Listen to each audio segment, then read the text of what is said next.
अस्सलाम वालेकुम। कैसे आप सब? मैं यहाँ ठीक और उम्मीद करती हूँ आप भी ठीक होंगे। तो आज हमारी जानो मानो कबूतर के पीछे जो भागी है, तो ये ऊपर से इन्हें छलांगी मार ली और हम घर में ढूंढ रहे थे, हमें मिली नहीं। ये कहने लगे मुझसे कि आज ही खो गई। आज बड़ी मुश्किल से ये मुझे मिली। जब मैंने गली में जाके आवाज़ दी है ना, तो पता नहीं कैसे मेरे नसीब में थी ये बिल्ली। तो इसकी दोबारा आवाज़ आई है, तो मुझे फिर नीचे वाले भैया ने बोला कि उनके घर में घुस गई थी ये। उनके साथ जब वो काम पे से आया ना, तो उनके घर में घुस गई थी और मैं सब जगह ढूंढ रही थी इसको। फिर अब मैं गर्म पानी करके लेकर आई थी। पहले मैंने सर में तेल लगाया, तो वो कटोरी रखी हुई थी तेल की, तो पानी लेकर आई थी मैं गर्म करके। और मैं ना इसकी अब है ना मुँह साफ़ करूँगी अच्छे से। जो इसके खून लग रहा है ना नाक पे, होठ पे भी इतनी ज़ोर से लग गई मेरे बच्ची के। पर ये अल्लाह का शुक्र मुझे मिल गई। मैं नीचे सबसे बोल कर आई थी कि आपको किसी को मिल जाए तो आप देखिए। ज़बरदस्ती इससे मैं क्या ही कहूँ, भाई है ना डरी हुई भी थी बहुत ज़्यादा, इसलिए मैंने इसे अपने ना बिल्कुल पास बिठा के रखा बहुत देर तक। कुछ भी काम नहीं करा मैंने, सब इसी के लिए बैठी थी बस मेरे आराम से मेरी गोद में। जब जाके इसे सुकून मिल रहा होगा। पता नहीं कहाँ कहाँ घूम कर आई। समझ लीजिए 12 बजे से गायब थी ये, और शाम को मिली है 6-7 बजे के करीब। इतनी परेशान हो गई थी मुझे, तो पूरे दिन मेरे सर में इतना दर्द रहा है ना, इसी की टेंशन हो रही थी। मैंने पता नहीं कहाँ चली गई। पालतू बिल्लियाँ जो होती हैं, कुत्ते जो होते हैं, तो इन्हें बाहर मर जाते हैं, जीते भी नहीं हैं इन्हें, और आवारा बिल्ली या कुत्ते मार भगाते हैं इनको। और हमारी तरफ तो बहुत सारे बिल्ले हैं। और ये देखिए अब यहाँ पे बल्ले बल्ले करवा रही थी मैं इससे। मैंने बहुत परेशान करा है मेरे को ना बल्ले बल्ले करके। मेरे को थोड़ा आराम दो, सुकून दे मेरे कलेजे को। फिर अब जाके इसका मुँह जो मैंने साफ़ करा है, अजीब सी स्मेल भी आ रही थी, पता नहीं कहाँ लोट पोट कर आई थी ये। अब सर्दियाँ इसे नहला भी नहीं सकती, पर मैंने ना इसे टिश्यू से अच्छी से साफ़ कर दिया था, नैपकिन से अच्छी तरह से इसे साफ़ करा। और फिर उसके बाद मैं किचन में गई। जब मैं नीचे गई थी ना, सब्ज़ी लेने के लिए गई थी, तो मेरे साथ साथ है ना जेंगो मैंगो भी चल रहा था।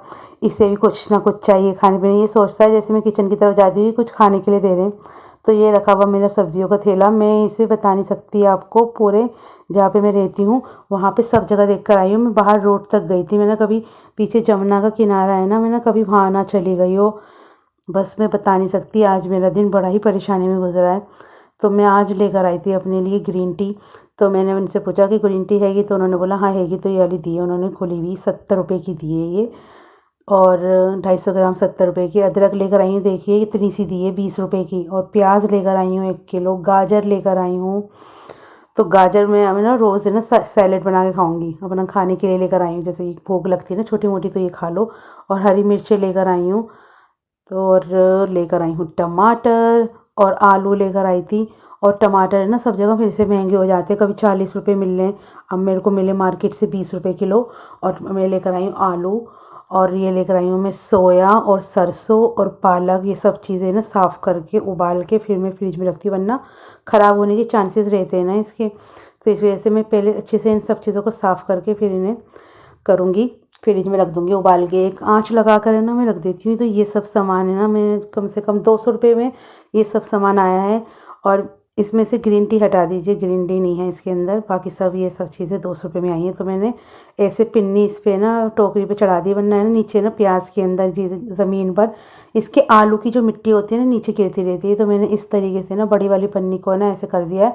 कागज़ भी रखो ना तो वो भी हट जाता है, इधर उधर हो जाता है। तो ये वाली सही है, ये तरीका मुझे अपना सही लग रहा है। मैंने देखती हूँ इसे करके, अगर सही रहे। और फिर सब काम करते करते मुझे बहुत टाइम हो गया था, तो इसलिए मैंने रेसिपी शूट नहीं करी है। तो मैंने आज बनाया है साग और चिकन। तो ये पालक का साग है, इसके अंदर चिकन डाल के मैंने बढ़िया बनाया है, बढ़िया करके। तो फिर उसके बाद मेरे हस्बैंड भी आ गए थे, फिर मैंने उन्हें फ़ोन करके वैसे बता दिया था। फिर वो दोबारा आए तो वो मुझसे पूछने लगे कहाँ से मिली थी कैट हमारी। तो मैंने बोला अब मिल गई है, अब आराम से सुकून से खाना खाओ, क्योंकि इनके भी 2-3 बार फ़ोन आ गए थे मेरे को और हम बहुत ज़्यादा परेशान हो रहे थे। मैंने कहा कहाँ चले गई हमारी कैट्स। तो उसके बाद हमने खाना खाया सुकून के साथ, और मेरे हस्बैंड को भी बहुत ज़्यादा पसंद आई ये रेसिपी मेरी। तो उसके बाद फिर हम खाना वाना खा के आराम से फिर आराम करेंगे। और रात को जब मैं उठी तो मैंने हल्के से छुपके से देखा, तो 2 नीचे आंखें चमक रही थी और 2 ऊपर। तो 2 आंखें जो ऊपर चमक रही थी ना, वो हमारी मानू थी। ये जानो मानू को देखो, आजकल इसका है ना फेवरेट स्पॉट जो है ना, ये फ्रिज के ऊपर बैठी रहती है मुँह रख के, ये देखिए। और यानी कि अब इसके दिल से डर जो है बिल्कुल ख़त्म हो चुका है। जैसे मैं आती थी भाग जाती थी, नहीं अब नहीं भागेंगे हम, तो भैया यहीं बैठे रहेंगे, हमें यहीं अच्छा लगता है, हमारा ऊंची जगह बनाओ। और मुझे आड़ी आड़ी नज़रों से देख रही, बताइए मेरी कोई गलती है इसके अंदर? ये इधर उधर भाग गई थी तो है। ये तो मेरी मेरी गलती है, उतर ही नहीं रही, इतनी मुश्किल से मैंने उतारा, मतलब फिर इसके अंदर सब बाल वाल जाएंगे इसके, और फिर इसको इसके बिस्तर में बिठा दिया। तो इस ब्लॉग को मैं यहीं करने